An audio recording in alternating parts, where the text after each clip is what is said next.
ಆತ್ಮೀಯ ವಿದ್ಯಾರ್ಥಿಗಳೇ ಮತ್ತು ಶಿಕ್ಷಕ ಬಂಧುಗಳೇ, ಇದು ವಿದ್ಯಾರ್ಥಿಗಳು ಅಥವಾ ಮಕ್ಕಳು ವಿವಿಧ ಬಗೆಯ ಬಣ್ಣದ ಬಳೆಯ ಗಾಜಿನ ಚೂರುಗಳನ್ನು ಸೇರಿಸಿ ಸೆಟ್ ಆಟ ಅಂತ ಹೇಳಿ ಆಡ್ತಾರೆ.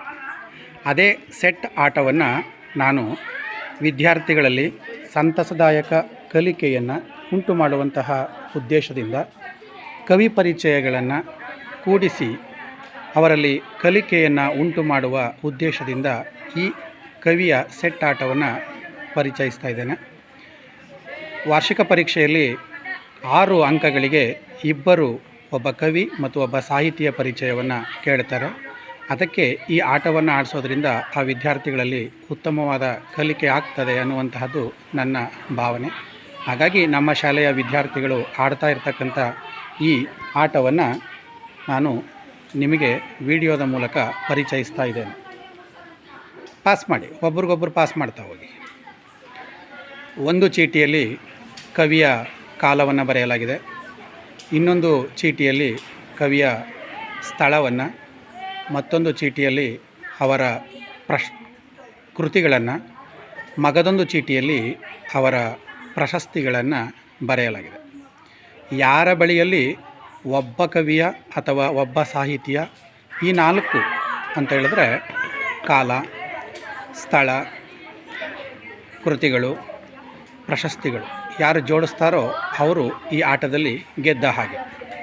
ಅವರು ನೆಲವನ್ನು ಕುಟ್ಟಿ ವಿನ್ ಅಂತ ಹೇಳಿ ಎದ್ದು ನಿಂತು ಆ ಕವಿಯ ಸಾಹಿತಿಯ ಪರಿಚಯವನ್ನು ವಾಕ್ಯ ರೂಪದಲ್ಲಿ ಮಾಡಬೇಕು. ಇದು ಈ ಆಟದ ನಿಯಮ. ಅದನ್ನು ಈಗ ನಮ್ಮ ಬಾಗಳಿ ಶಾಲೆಯ 10ನೇ ತರಗತಿ ವಿದ್ಯಾರ್ಥಿನಿಯರು ಮಾಡ್ತಾ ಇದ್ದಾರೆ. ಈ ಆಟದಲ್ಲಿ ಪಾಲ್ಗೊಂಡಿದ್ದಾರೆ.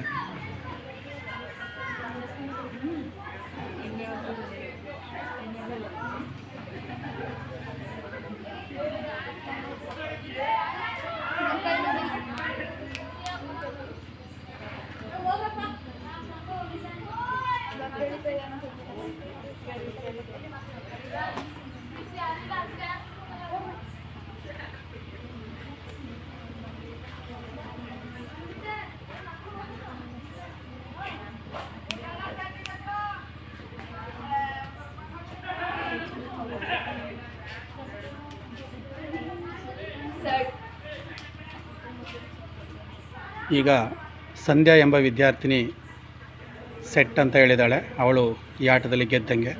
ಈಗ ಯಾರ ಕವಿ ಅಥವಾ ಸಾಹಿತಿಯ ಸೆಟ್ಟನ್ನು ಮಾಡಿದ್ದಾಳೆ ಪರಿಚಯವನ್ನು ನೋಡೋಣ. ಅವಳೇ ಎದ್ದು ನಿಂತು ವಾಕ್ಯ ರೂಪದಲ್ಲಿ ಮಾಡ್ತಾಳೆ. ನನಗೆ ಸಿಕ್ಕಿರುವ ಕವಿ ಹೆಸರು ಎನ್ ಮೂರ್ತಿರಾವ್. ಅವರು ಕ್ರಿಸ್ತ ಶಕ 1900ರಲ್ಲಿ ಮಂಡ್ಯ ಜಿಲ್ಲೆಯ ಅಕ್ಕಿಯಂಪಾಡಿನಲ್ಲಿ ಜನಿಸಿದರು. ಇವರ ಕೃತಿಗಳು ದೇವರು, ಚಿತ್ರಗಳು, ಪತ್ರಗಳು, ಅಲೆಯುವ ಮನ, ಗಲುಗನಸು, ಅಪಾರ ವಯಸ್ಸಿನ ಅಮೆರಿಕ ಯಾತ್ರೆ. ಇವರಿಗೆ ದೊರಕಿರುವ ಪ್ರಶಸ್ತಿಗಳು ಗೌರವ ಡಿಲಿಟ್ ಪ್ರಶಸ್ತಿ, ಪಂಪ ಪ್ರಶಸ್ತಿ ಇವರಿಗೆ ದೊರಕಿವೆ. Very good. ಇದೇ ರೀತಿ ಆಟವನ್ನು ಮುಂದುವರಿಸುವಂಥದ್ದು. ಎಲ್ಲರೂ ಒಂದು ಸಾರಿ ಸಂಧ್ಯನಿಗೆ ಚಪ್ಪಾಳೆ ಮಾಡಿ.